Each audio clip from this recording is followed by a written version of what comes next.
सुनो बच्चों, सबसे पहले हम पढ़ेंगे मेंडलीव आवर्त सारणी की क्या कमियां थी। तो आप पासबुक में पढ़ते हो या किसी अन्य हेल्प बुक में पढ़ते हो तो वहां पर मेंडलीव की भी बच्चों दो सारणी है। एक तो मेंडलीव ने शुरुआत में बनाई थी जिसमें 6 आवर्त थे और 8 वर्ग थे। बाद में मेंडलीव ने सारणी में संशोधित करके भी एक सारणी बनाई थी। तो हमें हमारे सिलेबस में सिर्फ पुरानी आवर्त सारणी है, हमें वही पढ़नी है। तो निश्चित रूप से सबसे पहले शायद मेंडलीव आवर्त सारणी के गुण आपने पढ़ लिए।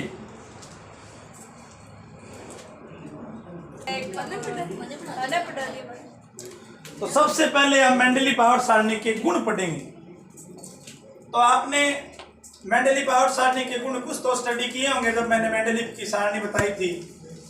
पहला उसका गुण ये था कि एक तो मेंडलीव ने उस समय तक ज्ञात सभी 63 तत्वों का वर्गीकरण प्रस्तुत कर दिया था। ही रिप्रेजेंट और classified all 63 metal that was found that time, जो कि उस समय तक प्राप्त हुए थे उनका उसने वर्गीकरण प्रस्तुत कर दिया था। ऐसा करने वाला वो पहला वैज्ञानिक था, है ना। उससे पहले 2 वैज्ञानिक थे, 3 डब्राइनर 2 न्यूलैंड, दोनों ही सभी तत्वों का वर्गीकरण प्रस्तुत नहीं कर पाए। हालांकि न्यूलैंड ने कर दिया था, लेकिन मेंडलीव की एक अच्छी बात यह थी कि 63 तत्व तो उस समय तक ज्ञात थे, उस समय तक ज्ञात थे। तो 63 के 63 तत्वों का उसने वर्गीकरण प्रस्तुत कर दिया। साथ में सबसे अच्छी बात यह थी बच्चों कि उसने अपनी सारणी में कुछ रिक्त स्थान छोड़ दिए।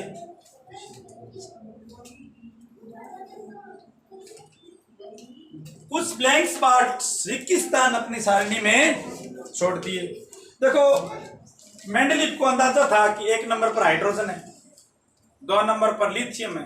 तो हाइड्रोजन और लिथियम के बीच का परमाणु भार बहुत ज्यादा है, अंतर बहुत ज्यादा है। तो उससे यह निश्चित रूप से पता था कि भविष्य में कुछ नए तत्वों की खोज होगी।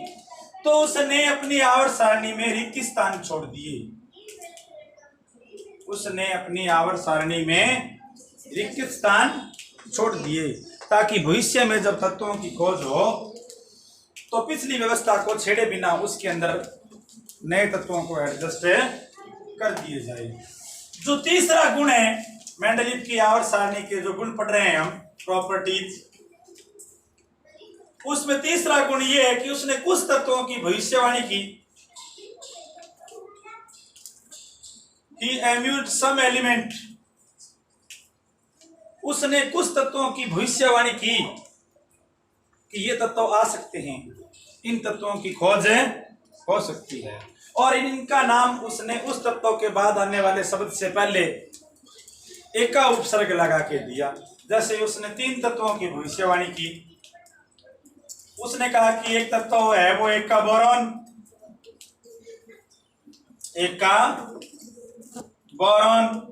और दूसरा तत्व उसने कहा एका सिलिकॉन,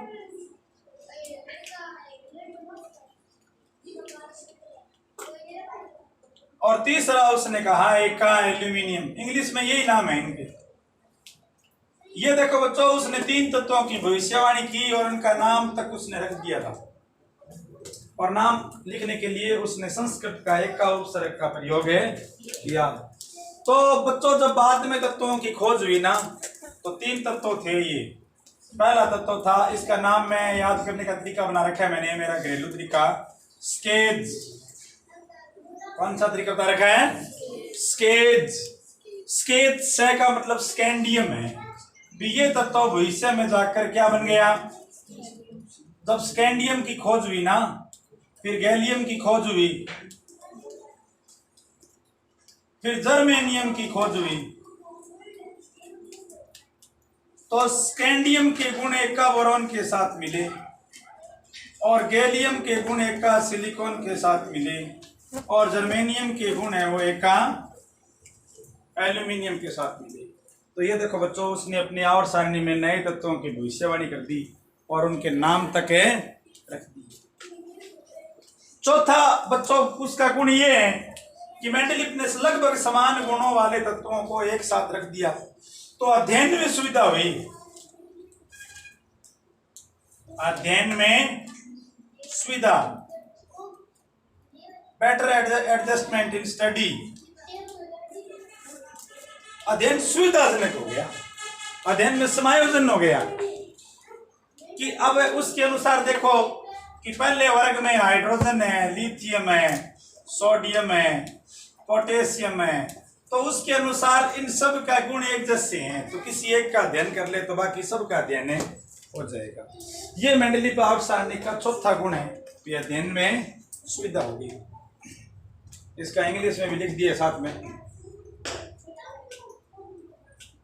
फिर बच्चों पांचवा उसका एक और गुण है कि मेंडलीफ की आवर्त सारणी से नए तत्वों के खोज को प्रोत्साहन मिला, यानी अनुसंधान में सहायता मिली। अनुसंधान में सहायता मिली।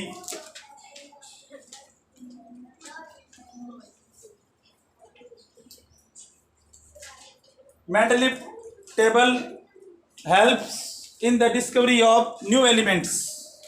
नए नए तत्वों की खोज में बच्चों वैज्ञानिक लग गए, क्योंकि मेंडलीफ ने अपने आवर्त सारणी में खाली स्थान छोड़ दिए, जिससे ये निश्चित था कि मेंडलीफ की आवर्त सारणी है वो कुछ नए तत्वों की ओर लेके जाएगी, मतलब कुछ नए तत्व आएंगे।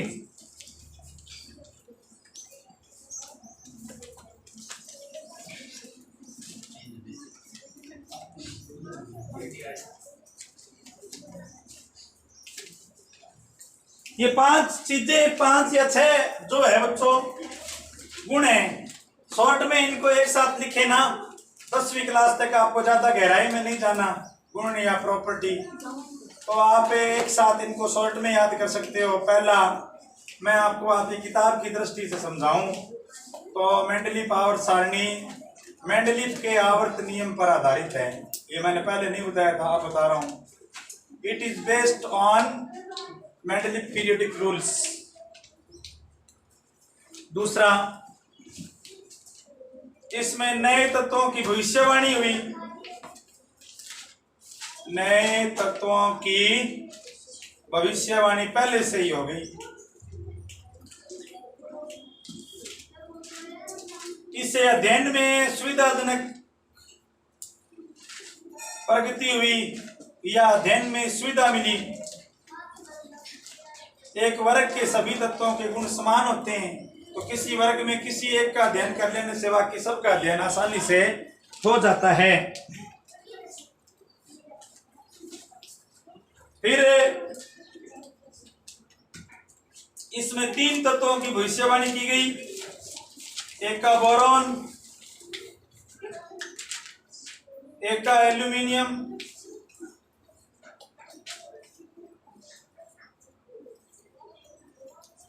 और एक का silicon.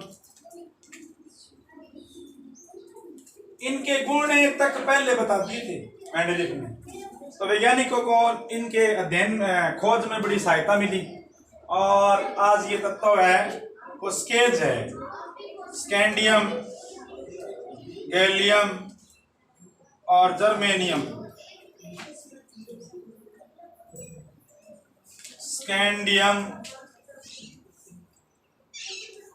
Gallium, germanium, scandium, gallium और जर्मेनियम। उसने बच्चों अपनी आवर्त सारणी में कुछ रिक्त स्थान है वो छोड़ दिए, जिससे भविष्य में नए तत्वों के खोज में सहायता मिली। और भी लिख सकते हो आप, उसकी आवर्त सारणी में 6 आवर्त थे, 6 पीरियड्स, और 8 है वो वर्ग थे। ये बच्चों 10वीं क्लास के हिसाब से पर्याप्त है।